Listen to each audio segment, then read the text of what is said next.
There's a grunt for you. Turn that cooler off because it hums so much. I noticed it in my lap in the one video. Ooh. Anyway, guys, welcome, welcome, welcome. Glad to be back with you. And thank you for being here. And please like and subscribe. It really helps this single mom. Every little bit counts when you're alone and trying to survive. But anyway, guys, I want to thank all of you for all your prayers and well wishes for my sister. But guess what? Okay, my sister is having some memory problems. We all know that. And she was sure that her surgery was today. Well, it's not. It's next Friday. I just found this out yesterday. I was like out between going to her, trying to get a hold of her, her son, and my daughter, back and forth. We were all trying to figure out which is the right day, because she texted me and said it was the 18th, which is today. Then my son's girlfriend Becca sends me a screenshot of my sister's Facebook where she says it's not the 18th, it's the 25th or the 25th. So I was like, what day is it? You know, so I finally got a hold of my sister last night. It's not until next Friday, guys. And I have been psyching myself up, you know, emotionally, psychologically for today. I mean, really psyching myself up, you know, because of the worry. And I've been, you know, you try to strengthen yourself up to cope with that day. Now it's just bashed. I was like, oh my God. So I have another week to worry about it. Yay, isn't that great?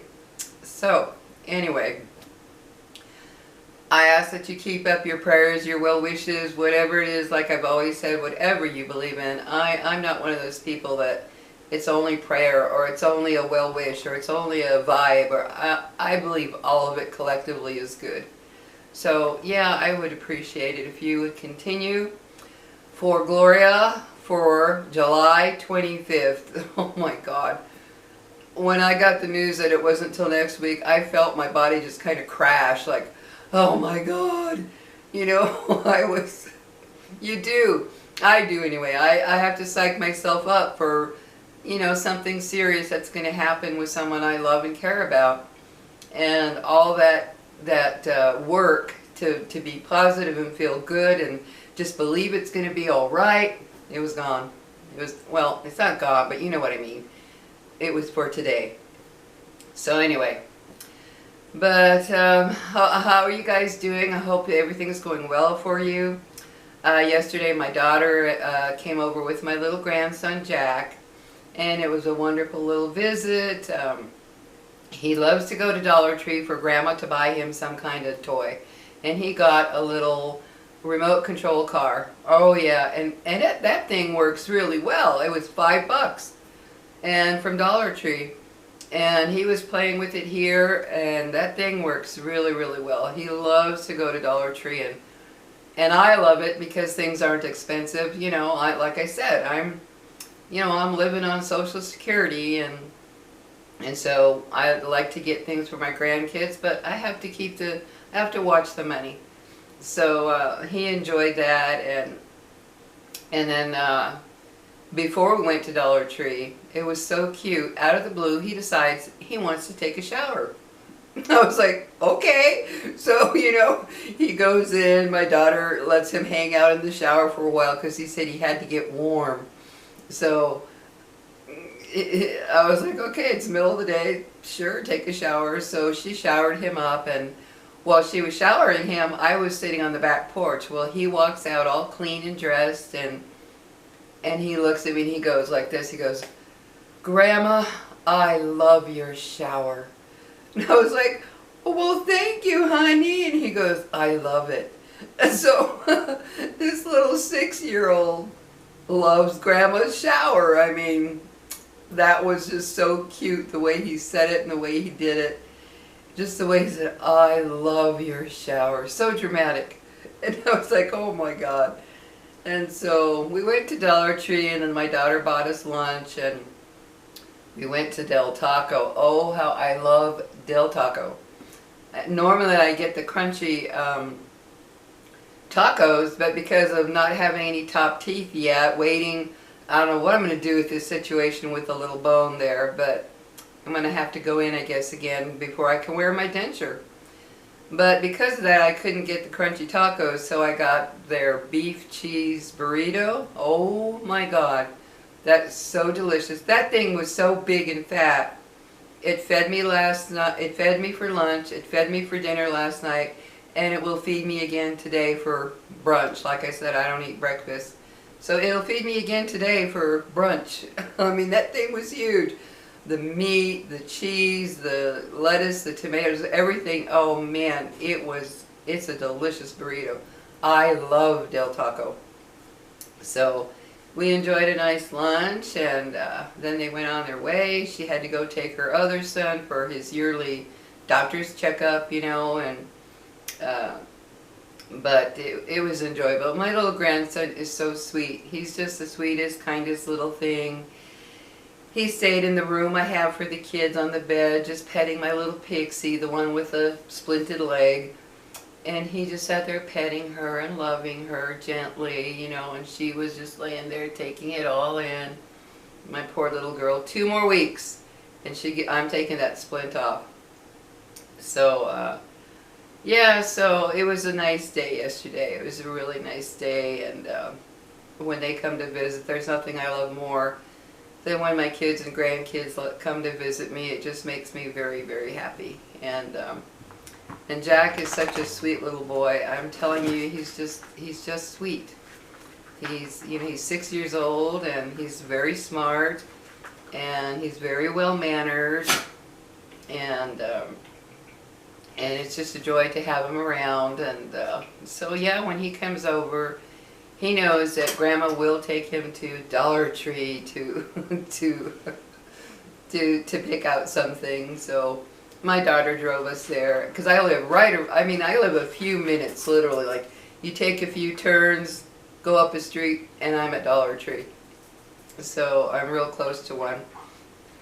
So that was very enjoyable, and yeah, it was such a letdown. It was such a letdown yesterday about my sister. I just knew today it was going to be done. It was going to be over, and I could just focus on she's done. She's at home. She's healing. She's well.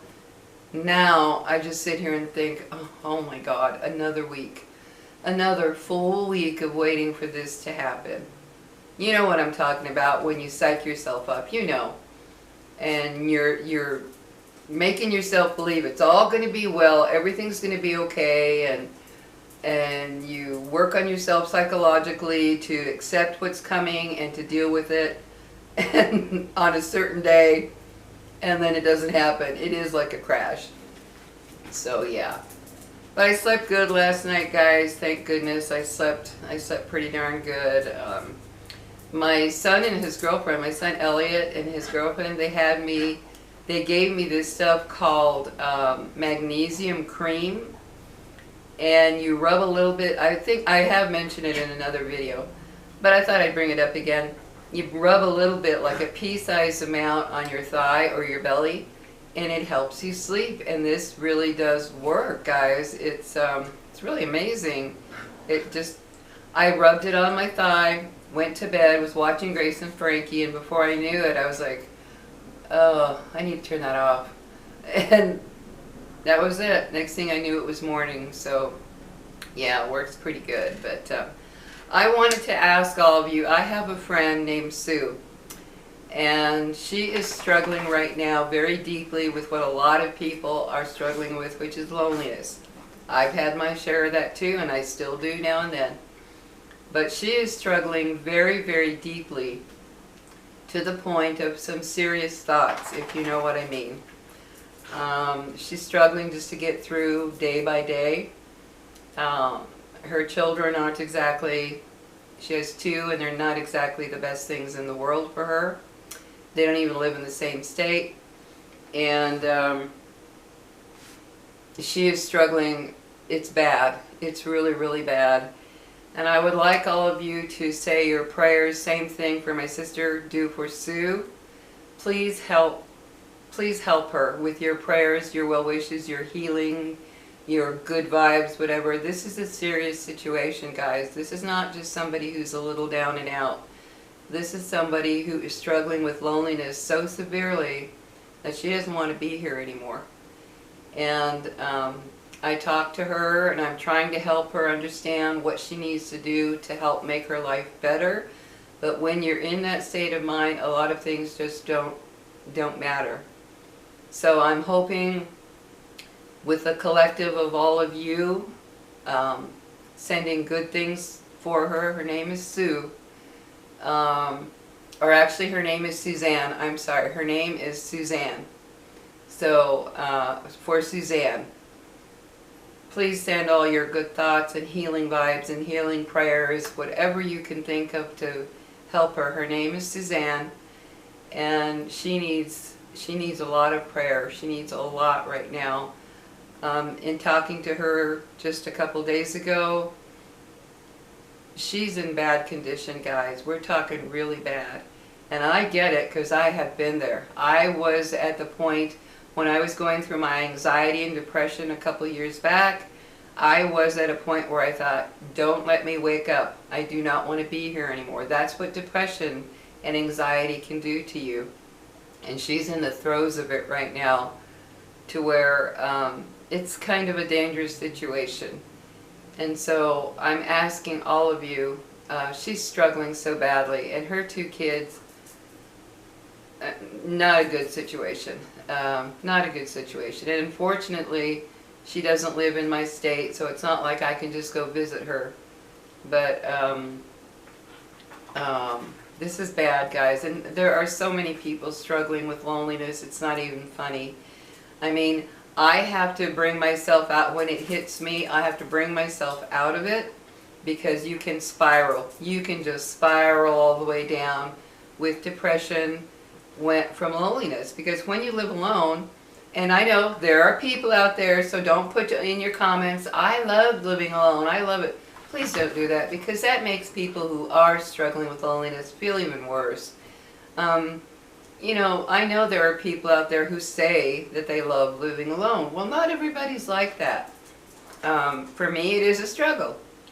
I mean, I came from a 22-year marriage of 5 children, so living alone is, you know, it's a huge drastic change in my life that I still have to deal with and cope with. I have my days when I look around and I go, I'm going to lose my mind today because there's no one here to talk to. There's no one here to share anything with. Then I have my days where it's like, I'm so glad I'm alone. It's up and down. But in Suzanne's case, she is really, really struggling. She's where I was at one point, where literally I did not want to wake up. I would literally say, if there is a God out there, don't let me wake up. Don't let me wake up tomorrow. Because loneliness can be so overwhelming that it consumes your every moment of your life. And this is what happens to some people. And those of you that say, oh, well, those people need to get out and do this and do that. No, you know what? You can do a million things. You can join clubs. You can, I've said this before, you can join clubs. You can go out with friends to lunch, dinner, whatever. You can do all kinds of stuff. But the bottom line is you're living alone. You wake up alone. You go to bed alone. You do most things, 90% of your things alone. Everything you do, you're doing alone. Your yard work, your housekeeping, your grocery shopping, going here, going there, you do it alone, and it can get to you. And in this case, my friend Suzanne is really, really struggling, and it worries me, because she's at that point where it's like, I don't want to be here anymore. And that is very common amongst people who live alone for a long time and can't deal with it, can't cope with it. It is a struggle. I have been in her shoes, but right now, luckily, I got off all of the Xanax I was on. I was on Xanax for a year because I had severe, severe anxiety, and it went into depression. It was horrible. It was horrible. But my doctor made it clear that those kind of benzos drugs just make it worse over time. So I was able to get myself off of that. I weaned myself off of it, and that helped tremendously. But I still have my days, guys. I'm human. I'm a human, and I love my dogs. They're everything to me, but it's not the same as a human being around. So I have to get myself busy, you know, vacuum, clean, run to the store, and it helps me because I'm no longer on those drugs, which were really messing with my mind. They truly made me go into deeper depression. So I'm grateful I got off of those. It's been, it was a year in April, so May, June, July, a year and 3 months I haven't touched a Xanax, and I'm very glad for that. But I just wanted you to please, please, please say whatever you have, your deep, your serious prayers and vibes and good wishes, well wishes, please send them to Suzanne, please. She needs help right now. She is in the throes of the worst right now. I mean, she was crying and crying and crying when I talked to her, crying and yelling, trying to release that pain that she's experiencing right now. And that's a serious thing. So please, guys, please do that for Suzanne. I'm very worried about her. And then she lives in a small town, which doesn't help, a very small town. So it doesn't help. It's just one of those things that happens to us humans, some of us humans, and some of us are cut out to live alone, some of us are not. I'm not, but I'm coping with it the best I can. But she's in the worst part of what she's feeling. So anyway, guys, I just wanted to ask you that. Do that for her. She needs your help. Just the way my sister does. This woman needs help. She's in a very bad, bad place. And we need to pray for her, wish for her, whatever for her. She needs help. So anyway, guys, take care, and I will see you in my next video. And Lily's doing fine. Come here, Lily. Come here, baby. Come here, come here. She's doing fine as usual. Mwah. And so is Pixie. So I will talk to you guys later and see you in my next video. Take care, everyone, and have a good day. And oh, it's Friday, so have a good weekend. Smile without my teeth. Take care, guys. Bye-bye.